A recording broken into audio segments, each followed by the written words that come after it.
Barrister Gauhar ने, और वो ये कह रहे हैं कि हम विफाक में भी जाएंगे, केपी में भी हुकूमत बनाएंगे और पंजाब में भी बनाएंगे। तो स्टैट्स क्या कहते हैं, क्या ऐसा हो पाएगा? एक तरफ तो वो दावा कर रहे हैं 170 हमारे पास हैं जी, जो अभी तक सामने रिजल्ट्स आए हैं, आई थिंक ये ईसीपी ने भी इनको इसी हवाले से बात की। तो कौमी असम्बली में जो अगर आप आज़ाद उम्मीदवारों को देखें एज पीटीआई, और आज़ाद का ये कहना पड़ेगा कि हमेशा 15-20 तो आज़ाद होते हैं, तो यू कांट अज्यूम के 100 इनके हैं, लेकिन फिर भी आप कहें 80-90, हम मालूम नहीं, we don't have an exact figure.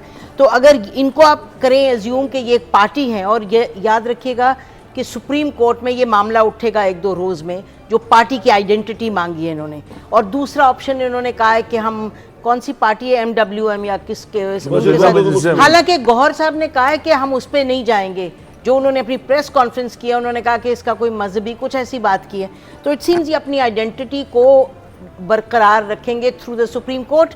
और कंवर दिलशाद साहब जो ईसीपी के सेक्रेटरी हैं, वो कल हमारे यहाँ प्लेटफॉर्म पर कह दिया उन्होंने कि देखें, अगर बड़ा गिरोह होता है तो वो अंदर जा कर के पार्लियामान में अपनी identity as a group establish करके, और उन्होंने ये कहा कि वो प्राइम मिनिस्टर इलेक्ट कर सकता है। तो अगर आप नंबर्स पे जाएं तो नंबर्स पे ये इट्स अ लीड पार्टी, लेकिन इनको किसी की जरूरत तो पड़ेगी साथ अपने। नहीं, हर सूरत पड़ेगी। लेकिन मुझे ये भी कहने दें कि अब जो जरदारी साहब और नवाज शरीफ साहब बड़ी तेजी में उन्होंने काम शुरू किया, तो उनके जहन में भी तो ये बात होगी ना कि भाई PTI is going to try and say कि जी हम इसको लीड करेंगे। तो ये मामलात मेरा ख्याल है कि एक हद तक आप ये कह सकते हैं कि भाई ये पीटीआई की बजाय ये दो मेन पार्टीज जो हैं, पीपीपी और वो फॉर्म कर सकती हैं ऑफ कोर्स गवर्नमेंट। लेकिन अब हमें मेरा ख्याल है कि हतमी बात कहना दुरुस्त नहीं होगा, क्योंकि आईनी और कानूनी तौर पे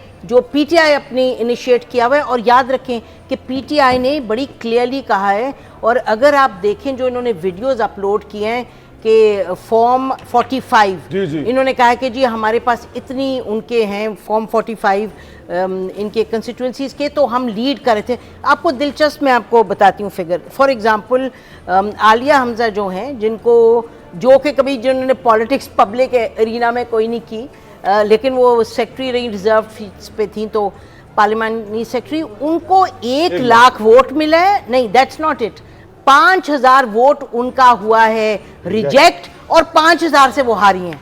ये बड़ी दिलचस्प है।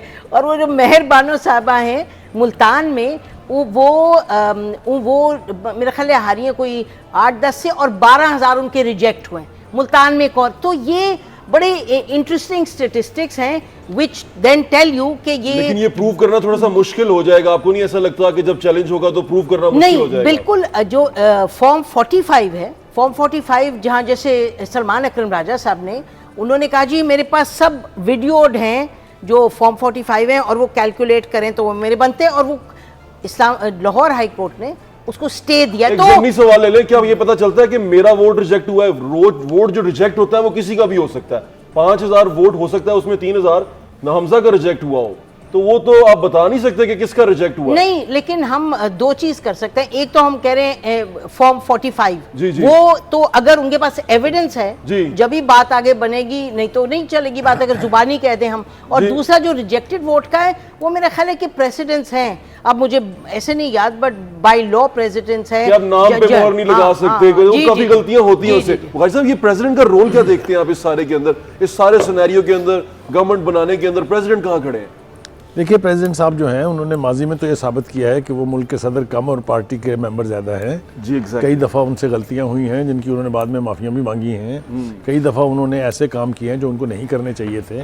वो अब भी इंशाअल्लाह यही करेंगे कि वो ये आज़ाद जो हैं, क्योंकि वो बाज नहीं आएंगे ना, वो आज़ाद को कहेंगे कि आप हुकूमत बनाएं ना, उनके सामने कॉन्स्टिट्यूशनल प्रोविजन होगी, ये वो करेंगे। मैं आपको बता रहा हूँ ना कि वो करेंगे। चलिए, वो कर लिया उन्होंने। मैं थोड़ी सी ऐड करना चाहता हूँ जो अभी नसीम ज़हरा साहबा ने कहा।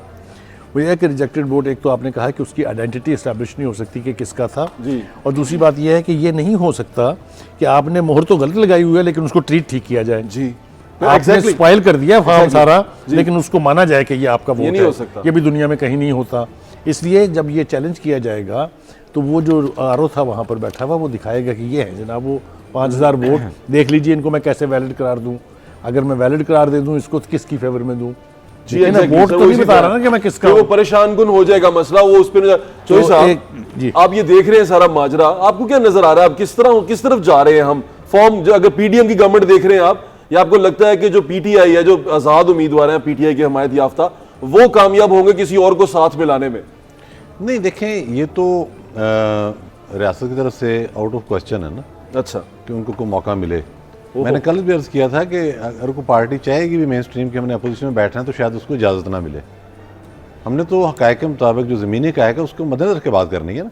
तो साहब ये मतलब आप अपनी इंफॉर्मेशन पे ये बता रहे हैं कि नहीं होगा ये? जी मेरा तज़िया ही है, इन्फॉर्मेशन मतलब इसमें मैं कह सकता हूँ एक तज़िया है मेरा। ठीक है। अच्छा, वरना तो अगर सियासी फैसला करना हो, सियासी फैसला तो ये है कि कम से कम नून लीग को तो हुकूमत में नहीं बैठना चाहिए। सही। जो लाहौर में उनको रिजल्ट मिले हैं जिस Morally। मतलब सियासत नहीं, में morality सियासी कम बात नहीं कर होती रहा है हूं। वैसे। हम मोरालिटी की बात हम कर रहे हैं, सियासी फैसला अगर करना हो ना कि ना बैठे। उनको तो चाहिए कि वो अपोजिशन में बैठे हैं और अपने पार्टी का देखें कि जो तिया पंचा उन्होंने खुद अपने हाथों से शुरू करना किया हुआ है 2013 से। इसमें तो नहीं, मैं सिर्फ अब अर्ज करने लगा, फिर आप बता दीजिए। हाँ कंप्लीट कर लें फिर तो ये अब ऊपर जो हुकूमत बनेगी वो तो ज़ाहिर है कहा जाएगा, बताया जाएगा कि आप इनको मिलने, और लोग मिल रहे हैं, मुलाकातें हो रही हैं। जरदारी साहब मैदान में हैं, शहबाज शरीफ साहब मैदान में हैं, खालिद मकबूल साहब आज अब देखें ना नखरे भी होते हैं, उन्होंने कहा कि वो शहबाज साहब का फ़ोन आया तो हम